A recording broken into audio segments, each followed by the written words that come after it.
Je m'appelle Nicolas Bonnet, je suis adjoint au maire de Clermont-Ferrand en charge des questions de qualité de l'air, de mobilité active, de nature en ville, d'alimentation-restauration et aussi conseiller délégué à la métropole.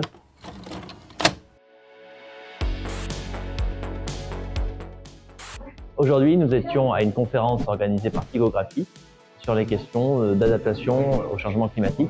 Donc comment est-ce qu'on peut faire face aux périodes de forte chaleur, aux périodes caniculaires. L'enjeu aujourd'hui, c'était de faire de l'éducation populaire pour organiser la ville différemment et justement la préparer à ce qu'on ne pourra pas éviter, c'est-à-dire une part de changement climatique inévitable.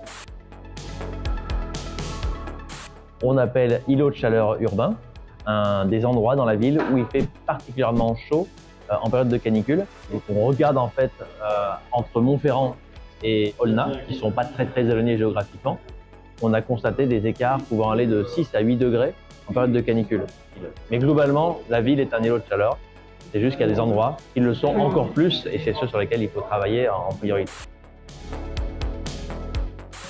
Les collectivités locales, en l'occurrence pour une mairie ou une intercommunalité, elles agissent à travers leurs compétences qui leur sont propres, donc notamment sur comment est-ce qu'on aménage l'espace public. On a aussi des leviers forts sur, par exemple, nos bâtiments. On a beaucoup de bâtiments, des écoles, des gymnases, etc. Et là, on a un enjeu pour faire en sorte de les adapter. Si je reprends la question de la chaleur urbaine, faire en sorte de les isoler au maximum, notamment pour qu'il y ait un bon confort d'été.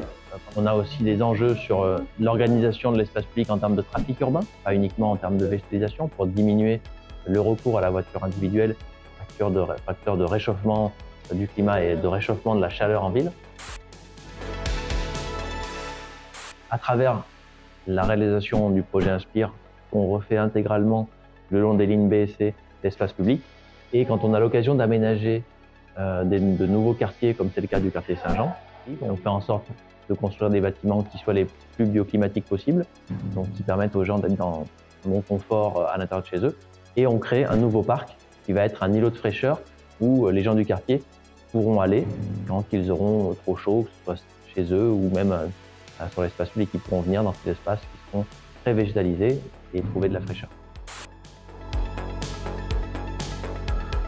Malheureusement, en tout cas, vu qu'une collectivité locale ne peut pas faire les lois, il y a beaucoup de choses qu'on ne peut pas faire et qui reposent sur d'autres niveaux de collectivité, le conseil départemental, le conseil régional, l'État et l'Europe. Et bien sûr, on essaie de travailler avec eux le mieux qu'on peut, mais on ne peut pas prendre certaines décisions alors.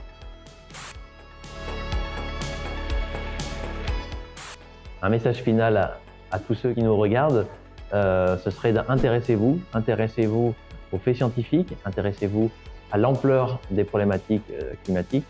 Donc informez-vous et engagez-vous.